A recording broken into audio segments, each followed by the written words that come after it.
This is CBN Newswatch.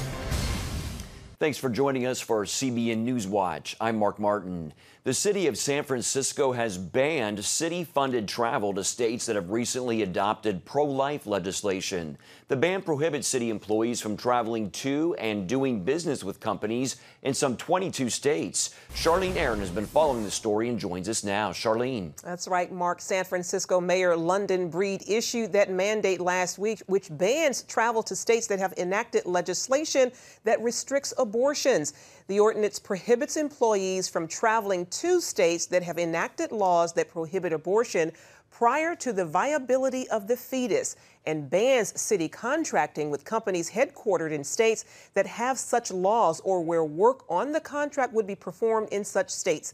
The mayor saying in a statement, "Every day in this country, women's reproductive rights are threatened, and we have to fight back, just as we restricted spending with states that have laws that discriminate against LGBTQ people. We are standing up against states that put women's health at risk and that are actively working to limit freedom." She added, "By limiting travel and contracting with certain states, we are sending a clear message to states that disregard the right to abortion." Well, all 22 states targeted in the ban prohibit abortion after between 13 and 24 weeks. States listed in the new ban include Alabama, Florida, Georgia, Indiana, Kansas, Louisiana, Mississippi, Ohio, South Carolina, Texas, and Wisconsin. Earlier this year, Father Frank Pavone of Priests for Life applauded states that are adopting such pro-life policies. This is about civil rights, the civil rights of the youngest among us, the children in the womb. And, you know, the day after Roe v. Wade, the headlines said, "Supreme Court settles abortion." And as the developments and the bill signings and the protests on the streets and the counter protests all testify, this remains the most unsettled issue in American life. And what's happening today is showing us we're moving in the direction of the greater protection of these babies. Meanwhile, in a Facebook post, Franklin Graham condemned San Francisco's ban, saying, "Can you believe this? San Francisco is blacklisting states with pro-life laws. Progressive socialist leaders like Mayor Breed want everyone to swallow the lie that abortion is a woman's right, even something to celebrate, but it's not. Abortion is murdering a child in its mother's womb. The Bible says, woe to those who call evil good and good evil." And many says that they are thankful to God for the many states that individual across this great land that are standing for life, he said.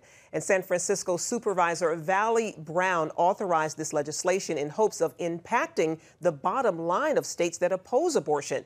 She said, "States that are having these horrific bans, I'd like to see them hurt financially.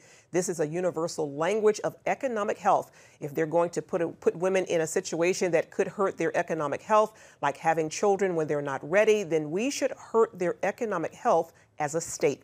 Well, this ban could reportedly affect everything from contracts with engineers in other states to athletic games to the purchasing of infrastructure equipment. It's set to take effect January 1st. Mark? All right, Charlene, thank you for that report. Kristen Hawkins with Students for Life joins us now with more on this topic. Kristen, does a law like this affect the pro-life community at all? What kind of impact is it making? Well, I think what impact it's making is it's clearly showing that what we have forming is this iron curtain of abortion that's been set up in San Francisco. And this really hasn't been the first city, and it's really not the first state that tried to punish other states, other places across the country for enacting the will of their people. But I think what we're seeing is this is largely reflective. This policy, it very much reflects the spirit of the abortion lobby and where the abortion lobby is going in America today, imposing their will in the courts, using whatever power they have to force an outcome, which is what they want is abortion without any exception, all 9 months of pregnancy, and taxpayer funding. I mean, this is not choice anymore. This is coercion. And I think what we're seeing is San Francisco's telling pro-lifers, it's telling Christians across America, don't bother coming to our city because we don't like you. We don't respect you. How do you think officials would respond if cities did the opposite and banned travel to states that allowed abortion? Do you think there would be more pushback from abortion activists? There might be. I mean, it might be time for, conservative and pro-life states to consider doing the same and saying, hey, we're not going to be pursuing contracts with states that pursue violence against the weakest members of our personhood, our humanity, of our human race. But the challenge is, I think the question for me is, where does this end? And I think it's showing this deep divide in America and within our culture over the issue of abortion, over a lot of issues, fundamental worldview issues. And I think it's a very scary time to think about that. When you look at throughout history and how our nation was divided before the Civil War, the issue of slavery, you had free states and you had slave states, and that's essentially what we're doing in our country. We're setting up abortion states and abortion-free states, and this is why we keep working in Washington D.C. This is why we keep working on college campuses to change the culture, to change laws, to see Roe v. Wade be reversed, and to see our laws protect life and protect women. And I think that to me is the question of where does this end? Because is this what we're going to have, a divided United States of America, where you're going to have different states and you're not going to go to a certain state and families are going to be divided over this issue? And the sad thing is it's already here. And I think this kind of exposes the kind of undercurrent that we are seeing in our country, that we are divided on this issue. Our families are hurting, people are hurting, and over again, we're going to be seeing more San Franciscos out there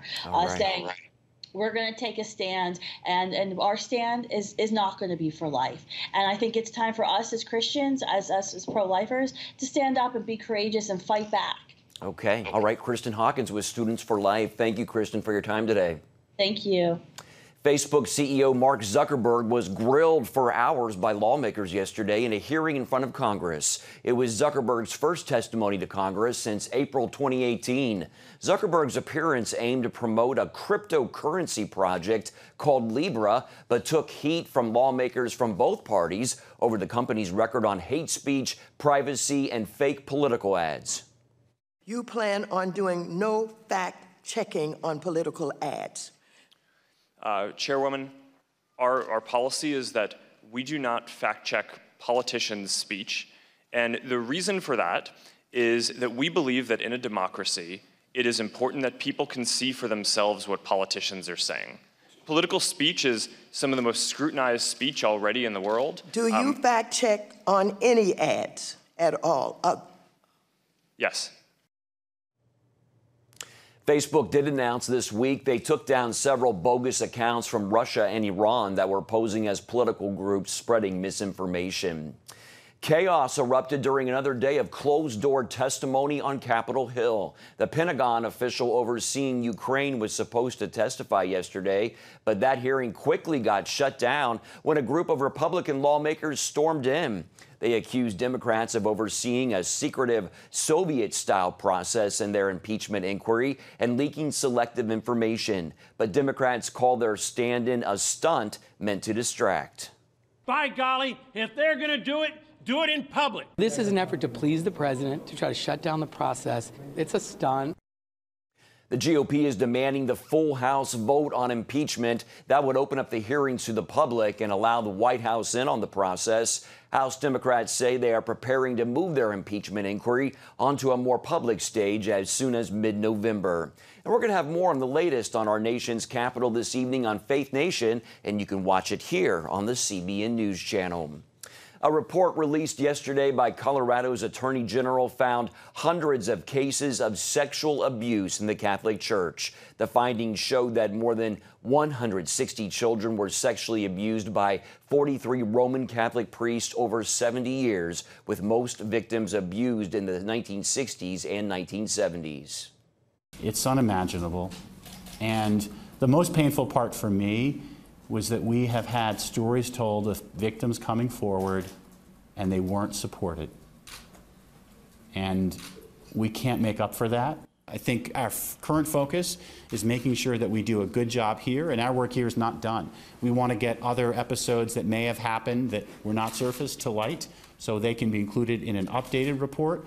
we also want to make sure that people get compensation. And so that's our current agenda and focus. In a letter, Denver's Archbishop said he will do everything to ensure the widespread abuse doesn't happen again. Turkey's president is renewing threats to resume its military strikes in Syria if his country continued to be, quote, harassed by the Kurdish militia.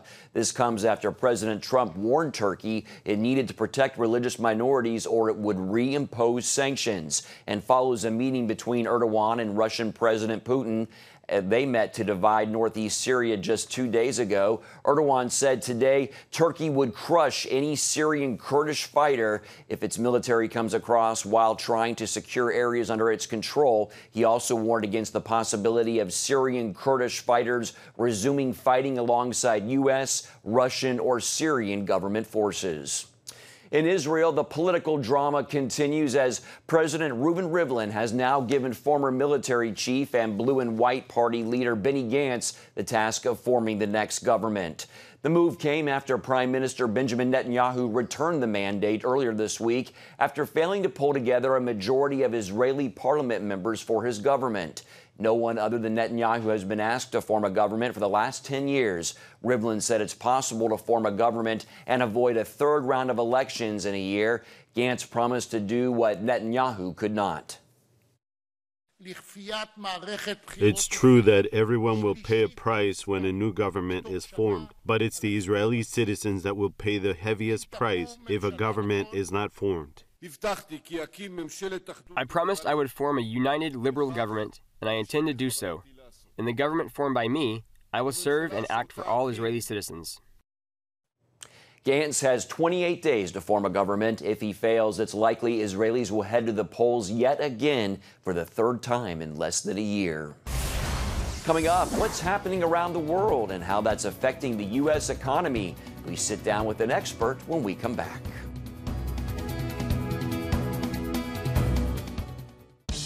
Introducing the CBN Bible from CBN.com. Now, an easier way to study the Bible and grow in your faith. Highlight your favorite verse. Read separate versions at a glance. Click and read a commentary. Or cross-reference your favorite verse using the Strong's Concordance. All the right tools to study the Bible, all in one place. The CBN Bible, available at cbn.com/Bible or the iTunes App Store. This is CBN Newswatch. Thanks for joining us. Watch breaking news, exclusive stories and programs, credible news reporting. We show you what's happening in the world and how you can pray about it. This is CBN Newswatch, because truth matters. Weekdays at 5 on the CBN News Channel. Yes, right on time. From Superbook. Pepper's Pizza Palace is donating pizza for everyone today. Wait. I have big plans today. Trust in God even when times are tough. He has a plan for your life. Hey, we're going to be late for the grand opening. My parents want me to help with this outreach thing, feeding the community. What am I supposed to do here? Superbook! Join the Superbook Club and get Superbook The Birth of Moses, plus 2 copies to share with others, all for your gift of only $25. Pharaoh ordered all newborn Hebrew boys thrown into the Nile River, and I have a 3-month-old brother. The Birth of Moses. Yours for a gift of only $25. What will you do the next time the soldiers come? I do not know, but I trust God has a plan for all of us.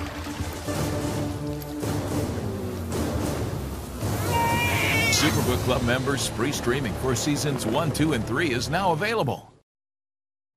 Welcome back. With us now for what's happening in the news and how that's affecting the economy and the financial markets is Stephen Skanke, and he's the Chief Economic Advisor at Keel Point and a former staff member for the White House National Security Council. Stephen, welcome to Newswatch. Thank you very much. It's great to be here. Yeah, appreciate your time. The Democrats' impeachment efforts, of course, are dominating much of the headlines. Do you think that's actually having much of an effect on the stock market? Probably not very much. It creates some amount of uncertainty, but the recent survey of consumer sentiment showed that it's only about a 3% drag, which is behind a 5% drag on the GM strike and a 30% drag on trade issues. So at the end of the day, not a big impact. Okay. Well, the Federal Reserve has already cut interest rates to help prevent a recession. Will they do it again, and do you think that's necessary? Yes, they will do it again, and whether it's necessary is a big argument, even among Federal Reserve board members. They have a meeting coming up next week. The question is whether they'll do it at their meeting next week or mid-December. At the moment, it looks like it actually could happen next week, so they get ahead of the declining earnings reports for this quarter, and also for the expected lower GDP growth, which would be announced next week. The stock market is very close to all-time highs. Do you think we're going to see new record highs before the end of the year? Absolutely, I do. With earnings the way they are and a good outlook for the rest of the year, and especially if we get positive news on reducing the trade tensions with China. If there's some outline of a deal that gets announced, I think we'll see the stock market rally on that news. Earlier in the show, we talked about San Francisco's travel ban. What would happen if this idea spread and other cities or states, they impose their own travel bans, or they stop buying goods and services from states that they don't agree with? What would you say could be the economic impact of that if bans like that would spread across the country? Sure. It has a negative impact, both on the states that impose the ban and in the states on which the ban is imposed. It just reduces trade, which means that someone is paying a higher price than they would otherwise by not going to the original location for the reason that invited them, usually lower prices. There's also a lot of talk about breaking up big tech companies like Facebook, Google, others. Will that happen? Is it a good idea? How's it going to affect customers? Break it down for us. Well, I do think that it will happen. We see bipartisan support, both Democrats and Republicans in the Congress, who are concerned about the size of big tech. And the fact that they've had Facebook up before the Congress repeatedly. They're looking at them closely. The Federal Trade Commission has levied penalties. There's a general sense that they've just gotten too big and they haven't been particularly good corporate citizens. So something is going to happen. It's just a matter of when and what. I think it's probably fair to say that if a Democrat president wins next November, it'll probably come sooner and it'll probably be more restrictive and stringent. Well, Stephen Skanke of Keel Point, thank you so much for your time and your insights today, sir. Thank you very much. All righty. Still ahead, despite all the media headlines about the problems with President Trump's trade battle with China and what it's having on the effects it's having on the U.S. economy, his tariffs are apparently hurting the Chinese economy. We're going to look at their impact on China and what may come next in this economic showdown. When I came to Regent University, it's like the world opened up. I felt like I needed to advance my career and go back to school. Regent was a perfect fit for me. The Regent professors are world class. You are equipped. The focus of the faculty is on each individual student, whether it's online or in person. You become a part of Regent's family. You carry with you not just the content and the knowledge, but the confidence to understand that we can be significant in the world. Regent University. Follow your path. Nigerian Christians in Iran are routinely arrested. Happily, Christians continue to suffer. In times of trial and affliction, you need to know the truth. One of the fastest growing Christian populations in the world. Join Wendy Griffith and George Thomas for Christian World News. Young people are the ones who are open to the gospel. Powerful stories of suffering and hope that affect all Christians. Watch Christian World News, Saturday at 5 p.m. Get Protect Your Sleep and discover how to improve the quality of your life. A free DVD or booklet from the Christian Broadcasting Network. If you're not a great sleeper, you can do things to make yourself a great sleeper. If you're already a pretty good sleeper, you can enhance your sleep and be even better. 5 leading experts help remove the obstacles between you and restorative sleep. When you don't get a restful night's sleep, you wake up with an accumulation of stress. Call 1-800-700-7000 or go to CBN.com to get your free DVD or booklet today. Everything you do better with a good night's sleep. You'll discover how food affects your sleep, how to put insomnia to rest, explore effective remedies for sleep apnea, and much more in Protect Your Sleep. Wake up to your best life and get Protect Your Sleep today. Call 1-800-700-7000 or go to CBN.com to get your free DVD or booklet.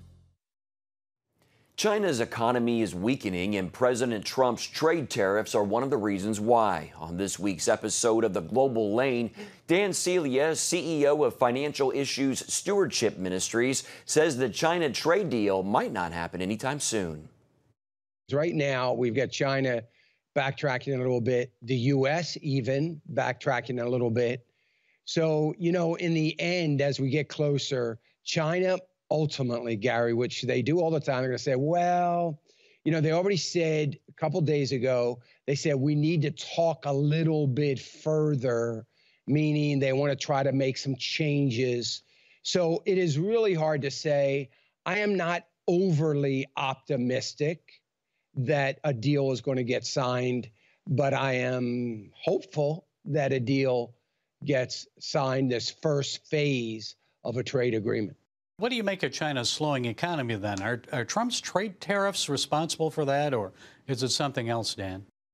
No, I think it's the trade tariffs. I think they are definitely having a much more dramatic impact on their economy. I've seen satellite photographs of their ports, and not only are the shipping containers piled up high, there's really no space on the tarmac for any more containers. But when you look around at the cranes, there aren't any ships tied up near those cranes.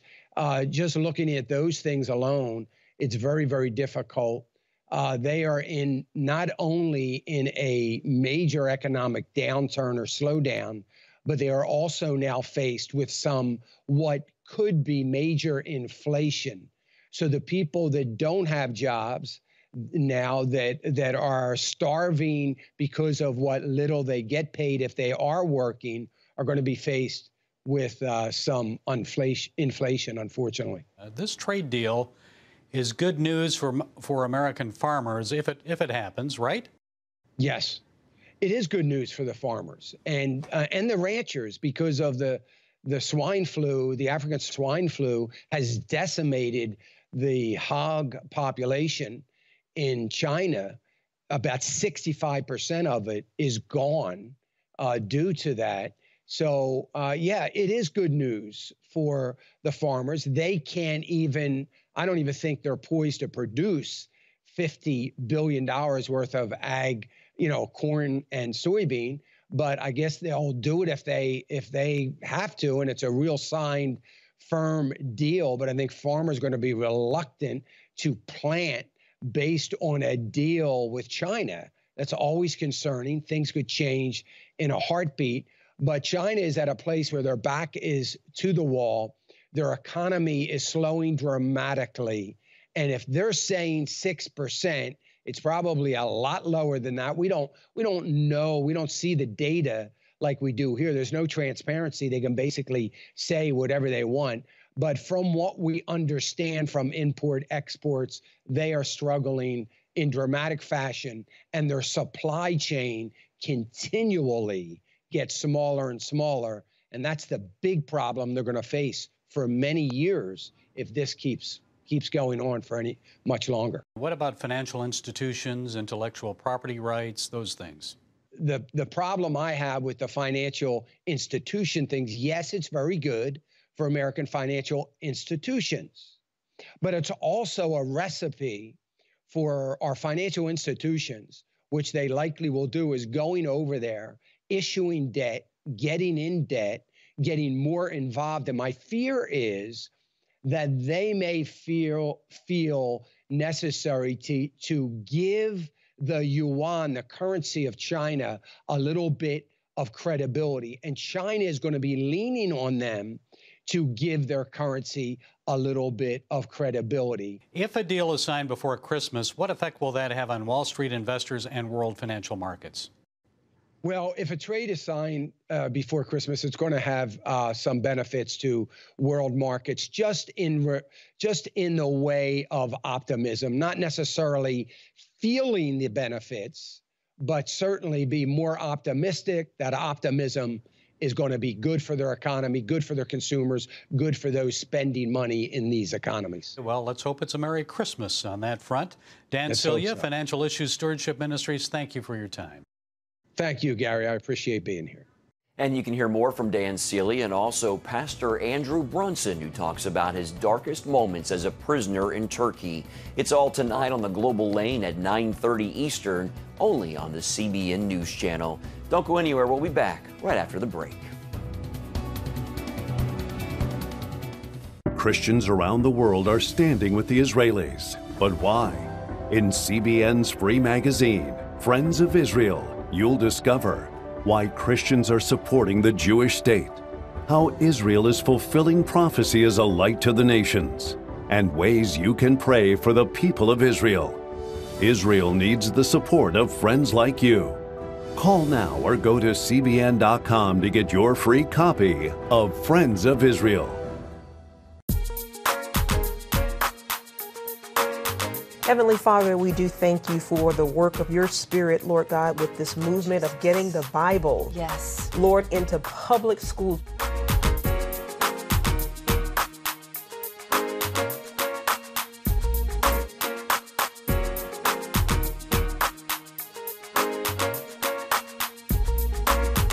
Watch The Prayer Link, Tuesday nights at 6:30.